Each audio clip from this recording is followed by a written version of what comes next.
Russia has carried out further attacks on Ukrainian port areas after warning that commercial ships on the Black Sea would be considered possible targets.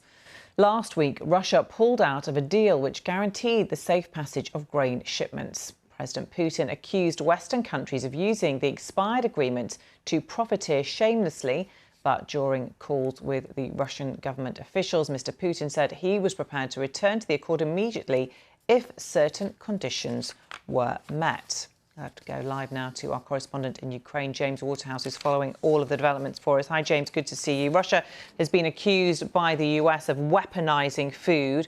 Now it looks like food really has become a target. It really does, doesn't it? I think what we're seeing is the Kremlin try to rubber stamp its departure from the grain initiative.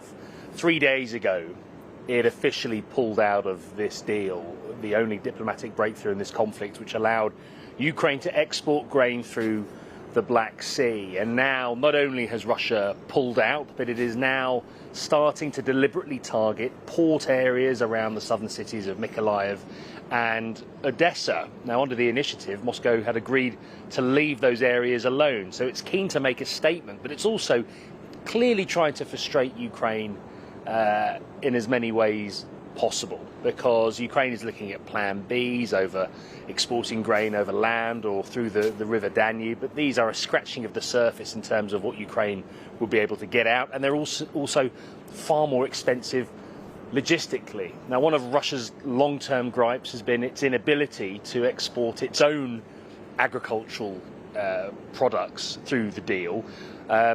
The reason for that are the wider sanctions imposed by the West. So, for example, if it can put fertilizer on a ship, it can't get insurance for that vessel, and it's not able to dock in several locations. But what Vladimir Putin is also saying is that he wants the agricultural bank of Russia to be connected to the global fast payment system. But again, the reason it is not connected is because of wider sanctions. So you can see this sticking point. Turkey, one of the main brokers of the deal, is still confident that Russia may well come back. But at the moment, if you're looking at what's happening on the south coast, it's feeling very unlikely. Meanwhile, wheat prices are rising sharply across the world, are there? What are the possible areas of negotiation here, then, do you think?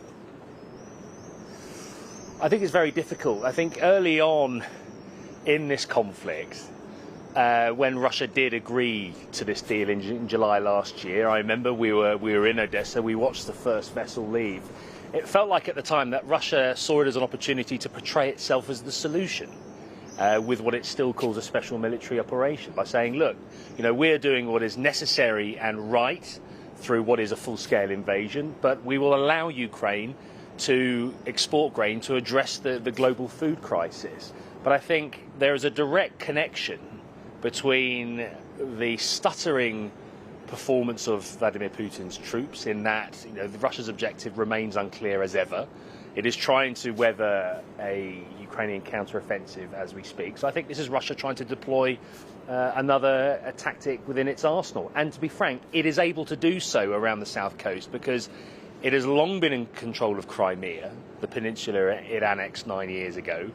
Its main Black Sea fleet is based there. It controls the waters. And I think what was interesting is when we speak to